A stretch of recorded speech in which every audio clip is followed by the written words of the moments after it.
At the ADIPEC 2016 in Abu Dhabi, OVS participated in a one-act play with Emerson in the iOps Center. In that play, we attempted to emulate some simple operations of an oil company. What follows is a video of the OVS portion of the presentation, where we follow up on some surveillance alerts discovered as part of an OVS workflow on one of the platforms. Let's investigate the source of the alerts. We see here from the field summary that our daily oil production is largely following our production target. In the summary below of the most recent well test, we see some alerts have been detected in the last 24 hours. Something must be wrong. Let's look at a slightly different summary. Interesting here, we see that the Khaleesi field is underperforming the target, while the Sansa field is perhaps overperforming, perhaps masking the underperformance from Khaleesi. 4 wells seem to be in alert status. Perhaps a better way to look at this was to look at them on a map to see where they occur. On the map, we quickly see the alerts in red. Interestingly, that they're grouped very close together coming from the same platform. Do we have some sort of instrumentation problem? Let's select one of the wells and investigate more closely. I can see that the historical well tests are aligning well with our allocated monthly production. However, the last 2 tests have fallen below trend and are below our forecast. Let's look at a little bit more detail at the last well test in the sequence.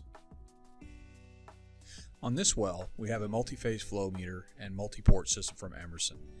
The last well test shows an average value of 2,200 barrels per day. The test shows some issue, however, at the end of the test. Why is this? There's been a report that the platform has suffered from a power distribution problem. It was not supposed to affect production, but perhaps it has affected the ESP. Let's recalculate this well test based on the stable period that we see at the beginning of the test by selecting it here. By recalculating the well test value based on the stable period, we see that the production is increased by 300 barrels per day. We could choose to save that to the well test system so it can be rolled into the allocation process if we like. Since this is an ESP well, let's look at the performance of the ESP pump itself. We can see on the pump performance curves that the current operating point is fairly close to the edge of the safe operating condition. The pump may be undersized. Regardless, we can run some sensitivities on the pump to see if we can change its conditions and possibly increase the production for this well. In user evaluation, we run 5 sensitivities on the pump. We can see several options. If we choose this one, we can significantly increase the volume safely for this pump. So what happens if we fix the power problem and adjust the pump?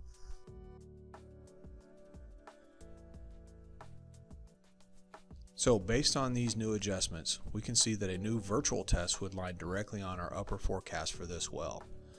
Assuming we make these changes for all 3 wells on the platform, let's look at the possible results. We can see that 3 of our alerts have turned from red to green, and the production in the Khaleesi field has moved up to our target. There's still 1 alert left to clear, and we can see that has to do with water production.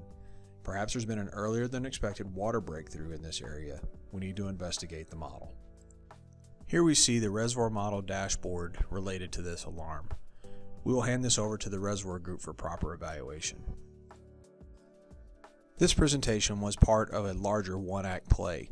Here we showed the OVS portion where we looked at the well surveillance workflows that led to analysis and optimization investigations. If you're interested in more information, please visit ovsgroup.com.